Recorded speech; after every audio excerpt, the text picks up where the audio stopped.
હરે Krishna. કૃષ્ણાસ cuisine ગુજરાતીમાં bakery recipe સાથે આપનું હાર્દિક સ્વાગત છે. બાળકોથી લઈને મોટી ઉંમરના જે લોકો હોય તેમને જે સવારનો બ્રેકફાસ્ટ હોય કે પછી સાંજનો નાસ્તો હોય તેમાં બિસ્કિટ લેવાનું પસંદ કરે છે. જ્યારે પણ આપણે બેકરી પ્રોડક્ટ્સ બનાવવાનું વિચારીએ ત્યારે આપણા માઇન્ડમાં એક સૌ પ્રથમ આવી જાય છે જે છે નાનખટાઈ. એ થોડી ક્રિસ્પી અને થોડી સોફ્ટ હોય છે. તો આજે આપણે ઠાકોરજી માટે બનાવીશું નાનખટાઈ. તે ઘરે બનાવવાનું ખૂબ જ સરળ છે અને ઓછા ઇન્ગ્રેડિયન્ટ્સથી બનાવીએ છીએ. ઘરે પણ આપણે બહાર જેવી જ નાનખટાઈ બનાવી શકીએ છીએ, તેમાં બિલકુલ ફરક નથી. આ નાનખટાઈને તમે પ્રસાદ ડિસ્ટ્રીબ્યુશનમાં કે કોઈ વીકલી પ્રોગ્રામમાં બનાવીને પ્રસાદ વિતરણ કરી શકો છો. આજે આપણે બંને રીતે નાનખટાઈ જોઈશું. એક તો ઓવનમાં અને સ્ટવ ઉપર પણ આપણે નાનખટાઈ બનાવી શકીએ છીએ. તો સૌ પ્રથમ આપણે અડધો કપ જેટલું ઘી લેવાનું છે અને ઘી આ રીતે થીજેલું લેવાનું છે. પીગળેલા ઘીનો ઉપયોગ કરવાનો નથી. આમાં આપણે ઉમેરીશું અડધો કપ જેટલી પીસેલી ખાંડ કે સાકર. અને બંને વસ્તુઓને આપણે એકદમ વિસ્ક કરી લેવાની છે.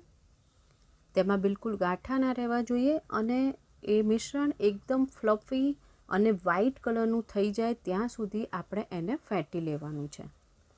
આ રેસીપીમાં જે પણ વસ્તુઓનો આપણે ઉપયોગ કર્યો છે તે તેના મેઝરમેન્ટ સાથે ડિસ્ક્રિપ્શન બોક્સમાં આપી દીધેલ છે, ત્યાં તમે ચેક કરી શકો છો.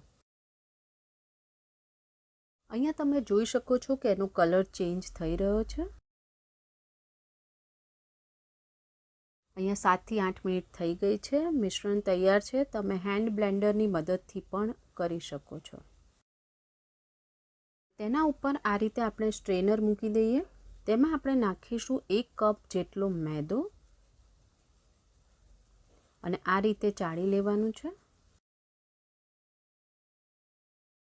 મેદો ચડાઈ જાય પછી અડધી ચમચી જેટલો બેકિંગ સોડા, અડધી ચમચી જેટલો બેકિંગ પાવડર,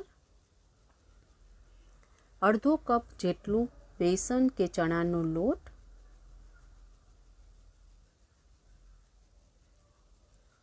3 ટેબલસ્પૂન જેટલો એકદમ બારીક રવો લેવાનો છે અને બધું ચાળી લઈએ.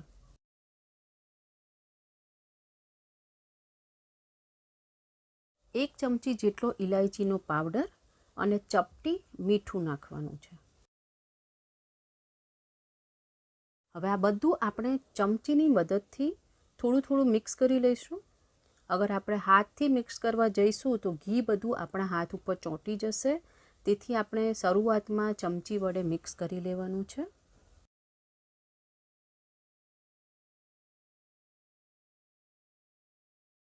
હવે હલકા હાથે એનો લોટ બાંધવાનો છે. જેમ આપણે લોટ બાંધતા હોઈએ તે રીતે ભાર દઈને લોટ નથી બાંધવાનો. હલકા હાથે જ આ રીતે બધું મિક્સ કરી લઈએ.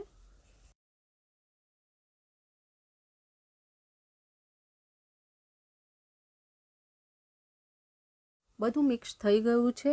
તેમાં 1 ટેબલસ્પૂન જેટલું દૂધ ઉમેરીશું અને લોટને આપણે ખાલી મિક્સ કરી લેવાનો છે. એક સાથે આવી જાય ત્યાં સુધી જ આપણે તેને બાંધવાનો છે.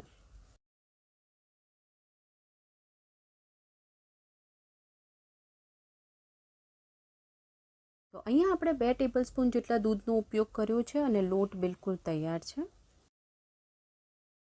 હવે બેક કરવા માટે ઓવનની જે ટ્રે છે તેમાં પાર્ચમેન્ટ પેપર પાથરી દેવાનું છે, જેથી કૂકીઝ બળશે નહીં. તે જ રીતે કુકર અથવા તો કડાઈમાં બનાવવા માટે સ્ટીલની જે પ્લેટ છે તેના ઉપર પાર્ચમેન્ટ પેપર આ રીતે પાથરી દેવાનું છે. હવે આપણે જે પેડાની સાઈઝ હોય છે એ સાઈઝનું આ મિશ્રણ લઈશું અને ગોળ બનાવી લેવાનું છે. બહુ મોટા નહીં બનાવીએ કારણ કે પછીથી તે ફૂલી જશે તો હજી પણ મોટા થઈ જશે. આવી રીતે ગોળ કરી ઉપરથી 1-2 પિસ્તાની કતરણ લગાવી દઈએ.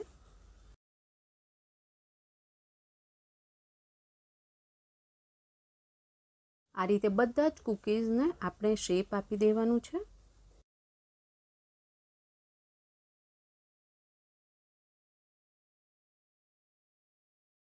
હવે ઓવનમાં બેક કરવા માટે ઓવનને પ્રીહીટ કરી લેવાનું છે 180 ડિગ્રી સેલ્સિયસ પર 7 મિનિટ માટે. પછી તેને 180 ડિગ્રી સેલ્સિયસ પર 15 મિનિટ માટે બેક કરવાના છે. દરેક ઓવનનું ટેમ્પરેચર અલગ હોય છે, તો વચ્ચે વચ્ચે થોડુંક ચેક કરતા રહેવું જરૂરી છે. ઓવન પ્રીહીટ કરી લીધું છે. હવે ટ્રેને અંદર મૂકી અને બેક કરી લઈએ.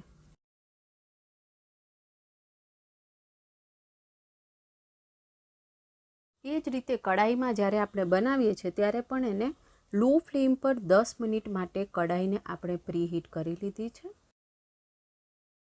નીચે રિંગ મૂકી તેના ઉપર પ્લેટ મૂકી અને 20થી 25 મિનિટ માટે લો ફ્લેમ પર બેક કરીએ.